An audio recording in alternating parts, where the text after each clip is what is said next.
Is rent to rent a good strategy, and should you be looking at it in more detail? Let's explore. The first thing is, if you don't know what rent to rent is, let's clarify that for you. So somebody has a property, and let's say they've got challenges in renting that property, or it's been empty, or they don't want the headache, they don't want to use letting agents because they've used them in the past, hasn't quite worked out well. So you go and say, I'll rent the property from you on a fixed rent, and I'll sign a 5-year lease with you, but I'll give you guaranteed rent for 5 years. And this person says, fantastic, exactly what I'm looking for, because I've got voids and I've got challenges, I don't want any of those. And you say, I'll do the repairs and maintenance too, for example. So you do a deal, you then find another person and you rent the property out to them on a rental basis. And how it usually works is, you will turn that property into an HMO. So you'll have a few people here, let's say times 2, so you got 4 people, could be 6 or 7 depending on the size of the property. And then you rent the property out and charge rent per month per room to these people. Pay this person the fixed rent. Let's say you're paying them £1,000, and over here you're making, let's say, £1,700. So you pay them 1,000, 700 comes to you per month. Okay, over the year 8,400. You can then scale up. That's in a nutshell what rent to rent is. You're renting a property from somebody to rent it out to other people. So effectively, you kind of, in their eyes, become the landlord per se, and you're responsible for the property. Win-win. They're happy, they've got guaranteed rent. They're happy, they've got a place to stay in because they can't afford to rent a flat or a house because they only need a room. And you're happy because you've got cash coming in. You're keeping them happy, you're keeping them happy. So you're the deal maker, making it work for everybody else. So that, in a very, very brief nutshell, is what rent to rent is.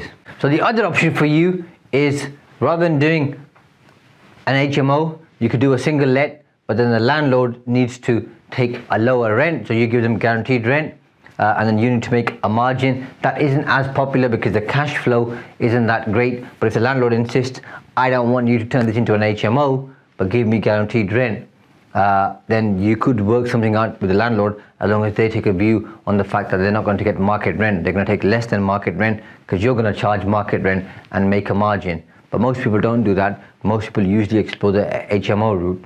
A third option for you, which is again popular, which is rent to SA. So you take the property from said person, turn it into serviced accommodation, rent it per night as opposed to per month, and then get the cash flow coming in, pay them whatever you need to pay them to rent the property, and run it as a serviced accommodation business. And depending on how well you're doing, obviously the cash flow on that is going to be higher than an HMO, because on an HMO, let's just call it 4 rooms, just to keep it very simple. It could be more, by the way, but let's keep it simple. 4 rooms, and let's say you're charging £100 per week to each person. You got 4 people, you're charging £400 per week.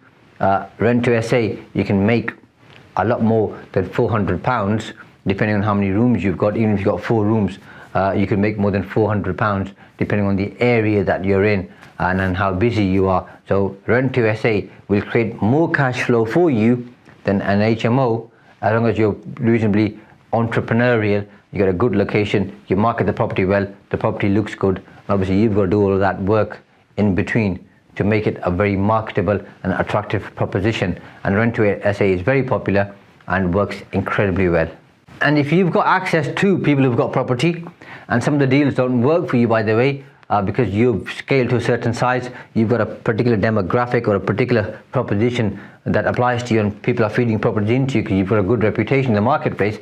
If deals don't work for you, what you can do is pass them on to new operators. So you know somebody else who's just started rent to rent or rent to SA, and they're looking for deals, you could say to this person here, I've got somebody else you can go to, and you can charge that person some kind of commission to introduce some of the leads to them. That's a bonus for you. So you still create some cash, but not as much cash because the deal doesn't work for you, but you're helping somebody else out, and in between you're making some money for having a good network and connections.